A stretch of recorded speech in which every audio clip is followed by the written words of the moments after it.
ये जो food park हम दे रहे हैं, इसमें राज्य सरकार, केंद्र सरकार और प्राइवेट पार्टी तीनों की भागीदारी है। तीनों ने मिलकर के इस काम को आगे बढ़ाया है। देश को भी आगे बढ़ाने के लिए दिल्ली में बैठी हुई इस नई सरकार का संकल्प है, अगर देश को आगे ले जाना है तो राज्यों को आगे ले जाना होगा। राज्य मजबूत होंगे तो देश मजबूत होगा। राज्य विकास करेंगे तो देश विकास करेगा। राज्य प्रगति करेंगे तो देश प्रगति करेगा। अगर देश चलाना है तो केंद्र और राज्य को एक टीम बनकर के काम करना होगा। प्रधानमंत्री और मुख्यमंत्रियों को, वो किसी भी दल के क्यों ना हो, दल कोई भी क्यों ना हो, देश तो एक है।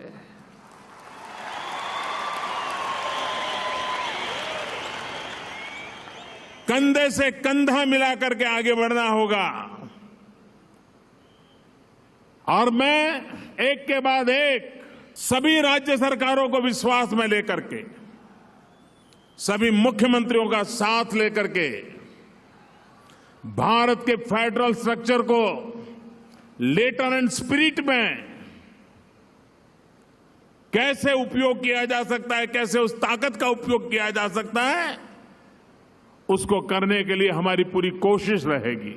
आज का दिवस अनेक प्रकार से विशेष है। आज भारत के वैज्ञानिकों ने एक बहुत बड़ी सिद्धि प्राप्त की है। पहले ही प्रयास में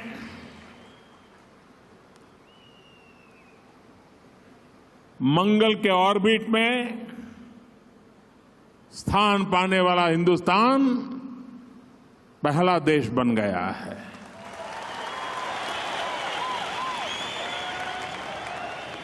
आज मेरा ये भी सौभाग्य रहा कि यहां आने से पहले परम पूज्य सिद्धगंगा स्वामी जी के चरण स्पर्श करने का मुझे अवसर मिला,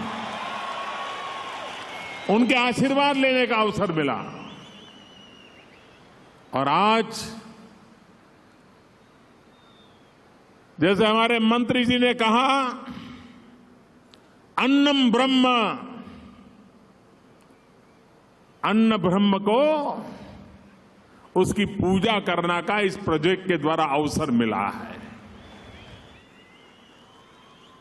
हम सुनते आए हैं भारत कृषि प्रधान देश है, लेकिन देश के किसानों का हाल क्या है? किसान देश का पेट भरता है और किसान की ताकत है दुनिया के भी कई हिस्सों का पेट भर सकता है। लेकिन किसान की जेब नहीं भरती है। वो हमारा तो पेट भरे, लेकिन अगर उसकी जेब नहीं भरती है तो हमारा किसान जाएगा कहां? और वो तब होगा जब हम कृषि को वैज्ञानिक तरीके की ओर ले जाएंगे, हम हमारी उत्पादन क्षमता को बढ़ाएंगे, हम हमारे कृषि उत्पादन को रख रखाव की अच्छी व्यवस्था करेंगे, हम वैल्यू एडिशन करेंगे, किसान को रख रखाव के भाव में वेयर हाउसिंग नहीं है, कोल्ड स्टोरेज नहीं है, इंफ्रास्ट्रक्चर नहीं है, अपना फल फूल पैदा कर करके गांव से बाजार ले जाने के लिए अच्छे रास्ते नहीं है, तो किसान कितनी भी मेहनत करेगा वो आर्थिक रूप से संपन्न नहीं हो सकता है। और इतने समय की मांग है कि हमारा किसान जो उत्पादन करता है उसको सही मार्केट मिले, सही दाम मिले, रख रखाव की व्यवस्था मिले, वैल्यू एडिशन के लिए प्रोसेसिंग हो, और अगर ये किया जाएगा तो भारत का गांव समृद्ध होगा, भारत का गरीब समृद्ध होगा। अगर हिंदुस्तान की इकोनॉमी को आगे बढ़ाना है तो गांव के इंसान की खरीद शक्ति को बढ़ाना पड़ेगा, उसके परचेजिंग पावर को बढ़ाना पड़ेगा। अगर गांव के व्यक्ति का परचेजिंग पावर बढ़ता है तो शहर की इकोनॉमी भी तेज गति से आगे बढ़ने लग जाती है, और गांव के व्यक्ति का परचेजिंग पावर तब बढ़ता है जब कृषि क्षेत्र में हमारी ताकत बढ़े।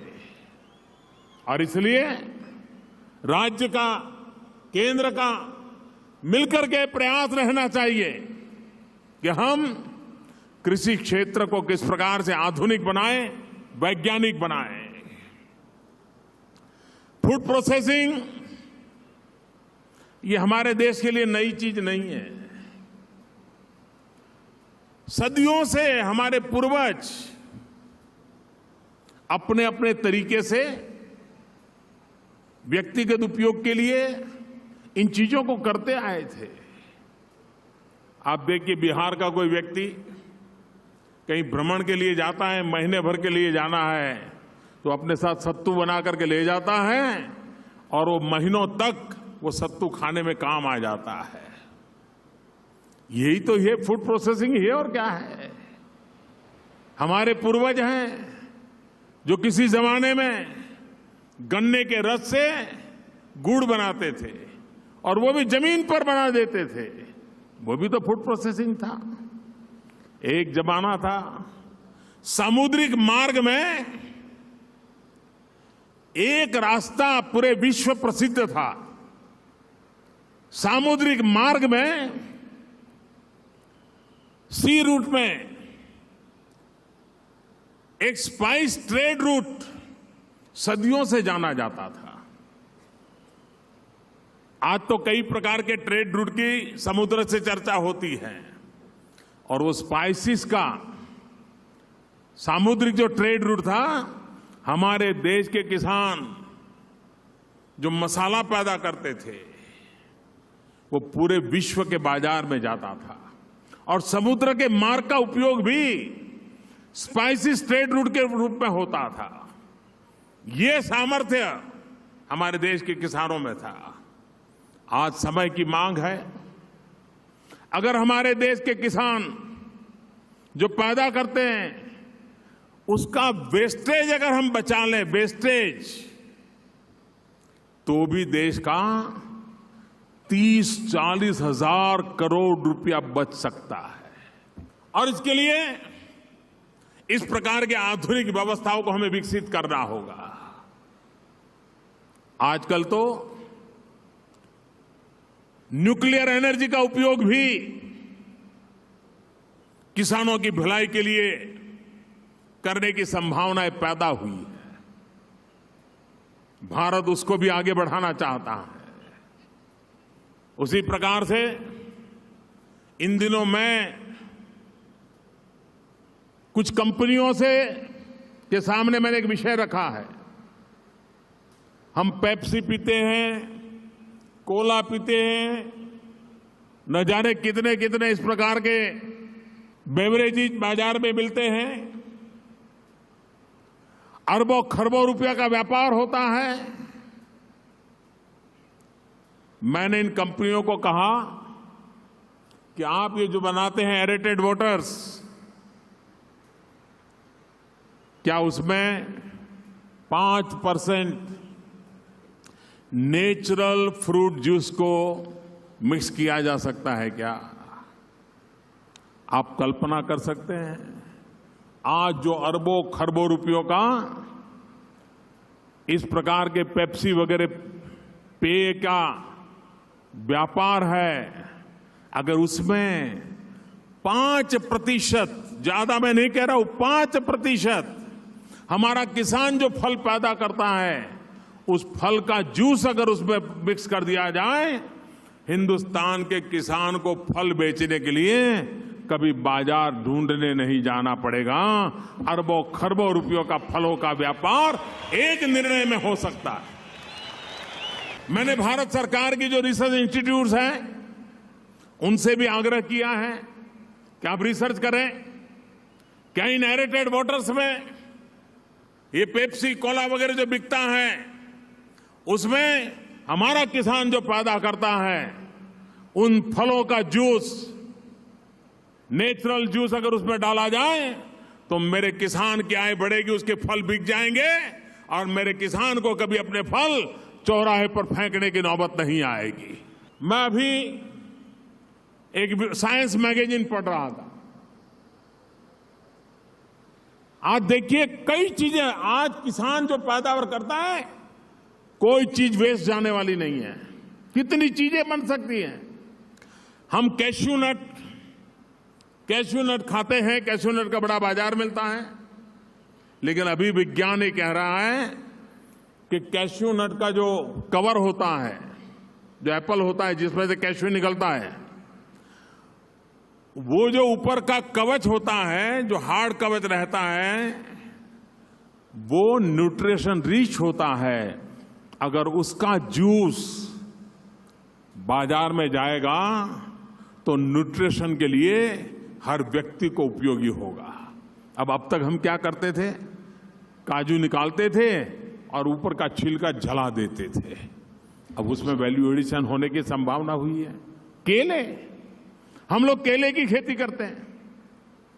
केले निकलने के बाद वो चूरा पौधा जो होता है 5 फीट 6 फीट ऊंचा होता है, उसको नष्ट करने के लिए अलग कॉन्ट्रैक्ट देते थे। 1 बीघा जमीन में ये साफ करने के लिए किसी को 10,000 रुपए 20,000 रुपए में देते थे। आज हमारे यहां एक यूनिवर्सिटी ने रिसर्च किया है कि केले पकने के बाद, केले निकालने के बाद जो पौधा बचता है उसमें से बहुत बढ़िया तंतु निकलते हैं, धागे बनते हैं और उसमें से उत्तम प्रकार का कपड़ा बन सकता है। केले के वेस्ट में से कपड़ों का निर्माण होने की संभावना पैदा हुई है। यानी मूल्य वृद्धि, प्रोसेसिंग, हम सदियों से इन चीजों से परिचित हैं और हम करते आए हैं। हम दूध में से घी बनाते हैं। दूध 2 दिन भी टिकता नहीं है, लेकिन घी महीनों तक टिकता है। कौन सी टेक्नोलॉजी है? सहज परिवार का ज्ञान है। जो फूड प्रोसेसिंग प्रक्रिया को करता है, दूध में से घी बनाता है और महीनों तक इस घी का उपयोग करता है। घी खराब नहीं होने देता है। आज हमारा किसान टमाटर बेचता है, कम पैसे मिलते हैं, लेकिन अगर टमाटर का केचप बना करके बेचे तो ज्यादा पैसा मिलता है। और केचप का बॉटल भी बढ़िया हो, नाम भी बढ़िया हो और कोई नटी हाथ में बॉटल लेके खड़ी हो तो उससे और ज्यादा पैसे बाजार में बिक जाते हैं।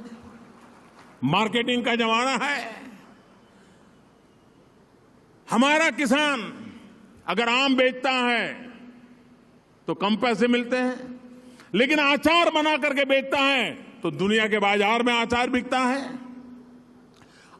आज पूरे विश्व में भारत के भोजन के प्रति एक आकर्षण पैदा हुआ है। भोजन में भारत का टेस्ट आज विश्व भर में एक आकर्षण का केंद्र बना है, लेकिन प्रिपरेशन उनके लिए संभव नहीं है, इंग्रेडिएंट्स अवेलेबल नहीं है। लेकिन अगर हम pack ready to eat food बना करके दुनिया के बाजार में रखते हैं, आज पूरे विश्व में हमारा माल बिक सकता है। अगर आप इंडियन करी ये कह करके पैक टीन बेचना शुरू करें, दुनिया खरीदने के लिए तैयार बैठी है। इतना बड़ा ग्लोबल मार्केट है, उसको हम कैसे स्पर्श करें? आज ऑर्गेनिक फार्मिंग, इसका महत्व बढ़ रहा है। सारा विश्व होलिस्टिक हेल्थ केयर की ओर जा रहा है। हमारे हिमालयन स्टेट, नॉर्थ ईस्ट, जिसमें ऑर्गेनिक फार्मिंग की सबसे ज्यादा संभावना है, केमिकल फर्टिलाइजर से मुक्त, अगर उनको हम अच्छी लेबोरेटरी दे, अच्छा सर्टिफिकेशन दे, दुनिया के बाजार में जो माल 1 रुपए में बिकता है, अगर वो ऑर्गेनिक फार्मिंग से बना है तो वही माल $1 में बिक जाता है। ये संभावनाएं पड़ी है और इन संभावनाओं को तराशने का प्रयास भारत सरकार कर रही है, उसे प्रोत्साहन दे रही है। हिंदुस्तान के हर कोने में किसान जो पैदावार करता है, उस पैदावार के लिए आवश्यक जो व्यवस्थाएं हैं, वो व्यवस्थाएं जितना इंफ्रास्ट्रक्चर हम बनाएंगे, समुद्री तट से उसको विश्व व्यापार के लिए अवसर देंगे। हमारा किसान बहुत चीजें कर सकता है। एक बार मैं एक फंक्शन में गया था, ट्राइबल इलाका था। वो ट्राइबल लोगों ने मुझे गुलदस्ता भेंट किया और मैं हैरान था। गुलदस्ते में जो फूल थे, हर फूल पर मेरी तस्वीर लगी थी। मेरे लिए वो पहली घटना थी। मैंने कहा, भाई ये क्या है? आदिवासी लोग थे, ट्राइबल लोग थे। उन्होंने कहा, हम लेजर टेक्नोलॉजी से फूल पर फोटो प्रिंट करते हैं और ये फूल बाजार में बेचते हैं। जो फूल हमारा 2 रुपये में नहीं बिकता था, वो फूल आज हमारा 200 रुपये में बिकता है। अब देखिए, टेक्नोलॉजी, गांव गरीब के दूर सदार जंगल में रहने वाला आदिवासी भी किस प्रकार से वैल्यू एडिशन किया जा सके, वो कर रहा है। हम उसे पहुंचाए बात को, हम व्यवस्थाएं खड़ी करें और देश में आगे बढ़ने के लिए पब्लिक प्राइवेट पार्टनरशिप के मॉडल को हम बढ़ावा देंगे। हम प्राइवेट कंपनियों को प्रोत्साहित करेंगे। आइए, हमारे किसानों की जो पैदावार है उसमें मूल्य वृद्धि कैसे हो, किसान को अधिक से अधिक लाभ कैसे मिले, किसान जो पैदा करता है उसका वेस्टेज में से हम बचें, किसान जो मेहनत करता है वो अन्न गरीब के पेट में जाए, गरीब के आशीर्वाद मिले, उन बातों पर हम बल दे रहे हैं। मैं आज इस इंडिया फूड पार्क को देश के चरणों में समर्पित करता हूं, भारत के किसानों के चरणों में समर्पित करता हूं और ये बदलाव आने वाले दिनों में संपूर्ण कृषि क्षेत्र में बदलाव लाएगा। इस विश्वास के साथ एक एग्रीकल्चर इकोनॉमी को एक नया आयाम देने का प्रयास आने वाले दिनों में भारत की आर्थिक विकास की यात्रा में हमारा किसान के द्वारा उत्पन्न की गई हमारी पैदावार, वो भी हमारी आर्थिक यात्रा को एक बहुत बड़ा बल देंगे। इसी एक विश्वास के साथ फिर एक बार मैं आप सबका बहुत बहुत धन्यवाद करता हूं, आपका आभार व्यक्त करता हूं। मैं किसानों के इस परिश्रम को सरदार लाल बहादुर शास्त्री जी ने कहा था, जय जवान जय किसान। अटल जी ने कहा था, जय जवान जय किसान जय विज्ञान। आज का वो दिन है जहां जय विज्ञान भी है, जय किसान भी है। जय विज्ञान जय किसान, ये जय जवान के लिए भी काम आने वाला है। इसलिए मैं आप सबको बहुत बहुत शुभकामनाएं देता हूं। बहुत बहुत धन्यवाद। जीरो बैलेंस से अकाउंट खोलेंगे, 1 रुपया भी नहीं है आपके पास, आप जाइए बैंक अकाउंट खुलेगा। लेकिन मेरे लिए खुशी की बात है